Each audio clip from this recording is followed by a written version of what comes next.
Karibu, ni mimi mtangazaji wako African Nduta. Na leo tunauliza swali hili, ni kipi ambacho huwezi kufanya peke yako? Hebu funga mkanda, tukupeleke kwenye pwani ya Lindi, Tanzania kusini.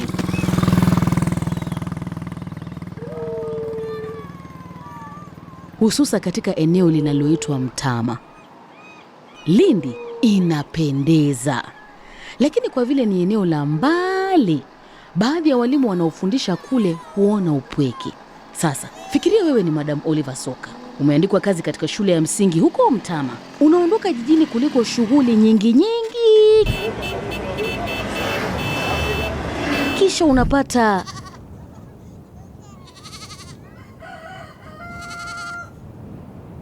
mara ya kwanza kiuhakika nilipofika Lindi, kwa kweli nilijisikia vibaya. Awali sikupapenda, lakini nilipopata kazi Lindi kwa mara ya kwanza nilipelekwa vijijini kule kabisa, ambako hata gari la kufika kule hakuna, inakupasa upande pikipiki. Kwa hiyo mimi kwangu sikujisikia, yani niliona kama nimetupwa hivi kwa hali ya kawaida tu. Alijihisi kana kwamba hakuwa tayari. Na upweke huo ulikuwa kionjo tu.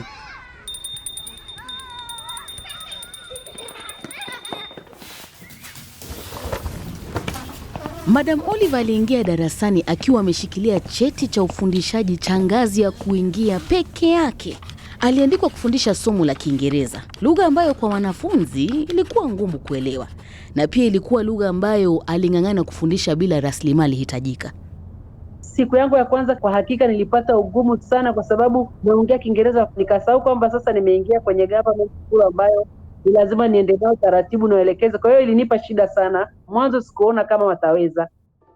Na hali hii ya upweke, ni hali ambayo huathiri baadhi ya walimu. Bwana Onesmo Samuel, ambaye ni mshauri na vile mwalimu katika wilaya hiyo, anaelewa kabisa upweke huo. Kuna siku nilikuwa ninawafundisha, unamfundisha mwanafunzi afu unaona haelewi kabisa. Kwa hiyo ni wakati ambao nilijisikia mbona kama ninashindwa kufanya hiki kitu. Kwa hiyo ikawa ni shida sana kwa upande wangu, nikajihisi mpweke. Kwa kweli unaweza kuhisi huo uchungu wa walimu wanaojaribu kuwasaidia wanafunzi katika madarasa yao. Ni upweke wa kuvunja moyo unaoathiri masomo ya watoto wetu. Venance, anayefanya kazi katika Aga Khan Foundation ili kuwasaidia walimu, alitambua changamoto zilizokuwepo katika darasa la Oliver na jinsi zinavyoathiri masomo ya watoto.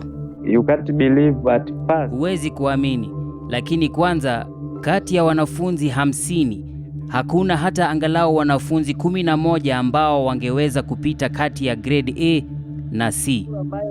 Lazima niende nao taratibu na elekeza. Kwa hiyo ilinipa shida sana mwanzoni wakati nafundisha somo. Unamfundisha mwanafunzi afu unaona haelewi kabisa. Kwa hiyo ni wakati ambao nilijisikia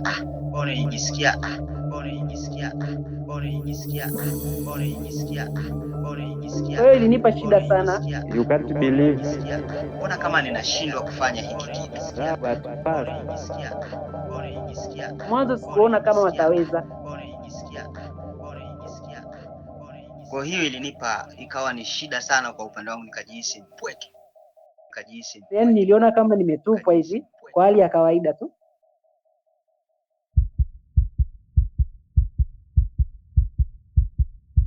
Unapojihisi umekwama katika kisiwa, unahitaji daraja.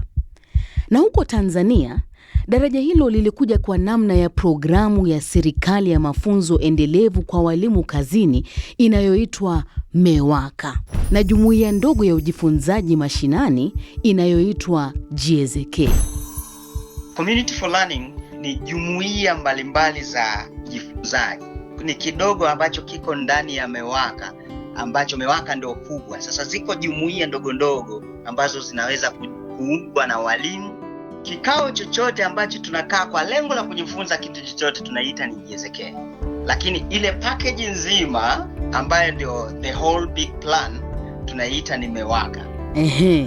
MEWAKA ndio mpango mkubwa. GSK ni makundi ya walimu wanaokutana hapo shuleni. Lakini ni shughuli kama zipi zinazoendelea kule, tuseme Jumanne mchana hivi? Sasa tukiwa tumepanga, let's say kwa mfano sisi kwa shuleni kwangu kila wiki tuna kikao kimoja cha GSK, ambacho wakati mwingine tunaweza tuka identify ile learning gap au ile changamoto ambayo mwalimu anapitia, then tunakuja kukaa kwenye kile kikao cha JZK, tunaanza kumtafuta mwalimu mzoefu. Kutokana na mkutano huo wa kila juma shuleni, walimu huingizwa katika mtandao mpana zaidi. Madam Oliver Soka anaeleza jinsi mwalimu mgeni hujiunga na makundi haya na kujiendeleza katika mtandao huo. Ikiwa ni mwalimu mgeni, tunaanzia hapo shuleni, kwa sababu tayari shuleni pale tuna umoja wetu. Unaanza pale shuleni kujiunga, then utakuwa unaendelea kujiendeleza zaidi kuendana na jinsi ambavyo program zetu zitakuwa zinaenda. Community for Learning kwetu sisi ile ilikuwa katika, kuna mpango wa shule, kuna mpango wa kata na kuna mpango wa kitarafa mpaka kiwilaya. Je, mradi mkubwa wa kiserikali kama MEWAKA unafikaje mashinani? Mradi huu unahitaji kupigiwa upatu. Yaani unahitaji washawishi. Kabla ya kuwanasihi wengine, Bwana Onesmo alijiunga na warsha mbalimbali ambapo MEWAKA ilishirikiana na mashirika ya wilaya hiyo kutekeleza sera zao. MEWAKA ni mpango endelevu wa mafunzo wa kazini. Kadri anavyoendelea anatakiwa aweze kupata mafunzo. Lakini good enough ilivyokuja sasa Aga Khan Foundation ikalay foundation kwenye hizi teaching hizi professional development kwa conduct workshop nyingi tu kuwajengea hao walimu uwezo, wakiwemo mimi, ili niweze kuwajengea watu wengine uwezo. Eti lengo kuu ni lipi? Kujenga uwezo wake ili ajenge wengine. Kwa nikaona kuna engo pia ya kuweza hasa kufanya training kwa walimu kwenye eneo nililo nalo, hasa kwenye halmashauri ya Mtama ambako niko nakotoka. Kufunza wenzake wa Mtama. Unaona? Huo sasa ndio mtiririko wa matokeo.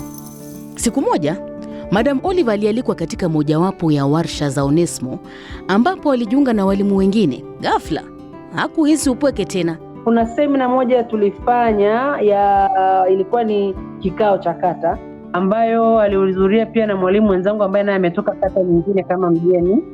Ndio akatujulisha taarifa za kwamba kuna Community for Learning, na ndio nikadecide mimi kujiunga. Na mimi niliona ni furaha sana kwa sababu napenda sana nipate ujuzi zaidi. Maana nilijua ninavyojoin pale naendelea kupata ujuzi zaidi na nguvu zaidi ya namna gani kuweza kuwasaidia watoto, kwa sababu at the end tuliweza hata kuwasaidia watoto wenyewe sasa. Kwa hiyo kupitia JZK walimu waliotengwa sasa walitangamana. Na kando na kukutana ana kwa ana, walitumia njia zote za kiteknolojia walizokuwa nazo. They could be using wangetumia njia kama vile Zoom calls ambapo wangekutana na kujadiliana. Pia wangeweza kujieleza vizuri pale. Walipewa pia ushauri katika mkutano huo kwa sababu kulikuwepo walimu walio na uzoefu zaidi. Haya, sasa walimu wameungana. Daraja limejengwa. Lakini mwalimu bora hana maana ikiwa darasa ni tupu. Na huko Mtama, kuhakikisha wanafunzi wamebaki shuleni kulikuwa ni changamoto kubwa sana. Matatizo ya kifedha na kutokuwa na imani na mfumo wa elimu kuliwapelekea wazazi kuwatoa wanao shuleni ili wafanye kazi. Tuangazie sauti ya elimu na mazingira, au kwa Kiingereza The Voice of Education and Environment. Hili ni kundi la wazazi na wanajamii wenye shauku kubwa inayowasukuma kuenda nyumba kwa nyumba kuwapa sapoti wazazi wanaolemewa kuwaweka wanao shuleni. Fatma, katibu wa kundi hili, anakumbuka akibisha mlango wa mzazi ambaye mwanae alikuwa amekosa kuhudhuria shule kwa wiki 3. Siku moja tumetoka zetu, wana kikundi tulikuwa kama 5. Tumefika pale, tumepiga hodi, mwenye nyumba akatufungulia, karibuni, tukaingia ndani, tukasalimiana naye, tukajitambulisha. Baada ya hapo tukaanza kueleza shida yetu. Sasa shida yetu tujue ni kwa nini haendi shule. Mzazi aliwaka.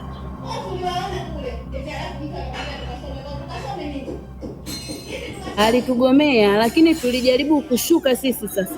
Tukawa tunaanza naye taratibu, kuongea naye taratibu. Mzazi alijawa na hasira wewe. Lakini kundi la Fatma halikumhukumu. Walijichukulia kama walinzi wa mtoto huyu.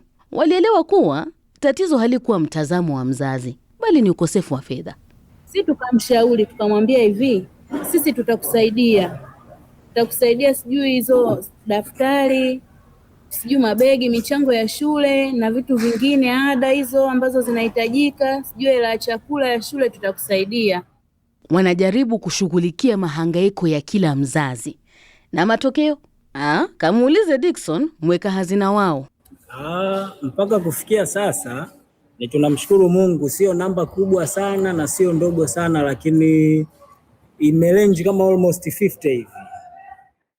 Wanafunzi 50 wamerudi darasani. Huo ni ushindi mkubwa. Kwa hiyo ni nini inafanyika ukiunganisha mwalimu aliyewezeshwa, jamii inayomuunga mkono na maafisa wa serikali wanaotetea elimu jumuishi na ushirikiano? Unakumbuka darasa la Madam Oliver ambapo hakuna mwanafunzi angeweza kupita somo la Kiingereza kutokana na mafunzo aliyopata kupitia GSK na Bwana Onesmo? Kila kitu kilibadilika. Between 59 students, almost like 20. Kati ya wanafunzi 59, 27 hivi waliweza kupata alama A, B na C. Na ilikuwa mara ya kwanza kwake kuwaona wanafunzi wake wakipata alama ya A katika somo la Kiingereza. Safi kabisa. Lakini hawakukomea kwa gredi nzuri. Bwana Onesmo na Madam Oliver walileta dunia zima darasani. Tulimwambia mwalimu connect projector hapo, alafu tumieni hii linki, na Madam Soka naye akaweka wanafunzi wake pale. Wanazungumza kutoka shule A na shule B. Kwa hiyo ilikuwa ni experience ambayo wao wenyewe hawawezi kuisahau kwa sababu haijawahi kutokea. Wanafunzi wa vijijini wanafanya mjadala na wanafunzi wa jijini moja kwa moja kupitia Zoom, kwa ajili ya mtandao, kwa ajili ya mfumo, kwa ajili ya jamii. Na Madam Oliver hahisi tena kana kwamba ametupiliwa mbali. Kwa kweli zimebadilika, na nafurahi kwamba sasa nina uwezo wa kukaa pale Lindi na nikawabadilisha watoto wa Lindi, wa Tanzania wenzangu wakapenda elimu, na wao siku moja mbele utakuja niwasikie kwamba huyu alisoma sehemu fulani, mwalimu wake ni fulani. I'll be proud kwa kweli. Nchini Uganda na Kenya, walimu pia wamekuwa wakiingilia kati wanapoona pana ugumu wa kupata usaidizi wa kitaaluma na wenye ujuzi. Kwa mfano, nchini Uganda, walimu kutoka kwenye taasisi ya mafunzo ya walimu pamoja na maafisa wa serikali sasa wanatoa msaada kwa makundi ya zaidi ya walimu 100 kwa wakati mmoja kupitia WhatsApp groups na mafunzo ya kibinafsi, tena ya ana kwa ana kupitia simu. Hii ina maana gani kwa walimu? Ina maana kuwa walimu wanaweza kutegemeana na wanaweza kujifundisha kutoka kwa wenzao. Tuna mitandao ya walimu wenye nguvu na azma, wakiwemo washauri, wazazi na serikali. Wote wanatoa sapoti kwa masomo ya watoto wetu katika mamia ya shule na jamii. Hii ina maana gani kwa watoto wetu? Madam Oliver ameshuhudia katika darasa lake. Watoto wanazidi kufuzu na wanafunzi wake wanapenda masomo sana.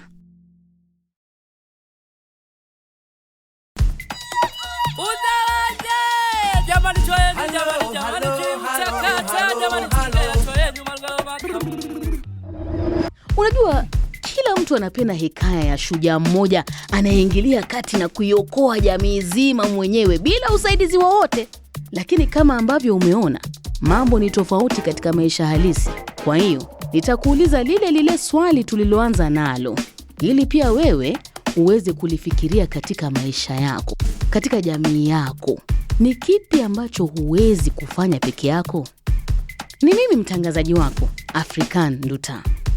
Endelea kujenga hayo madaraja. See, the world won't change just 'cause I want it to. I've got to be the change that I want to see.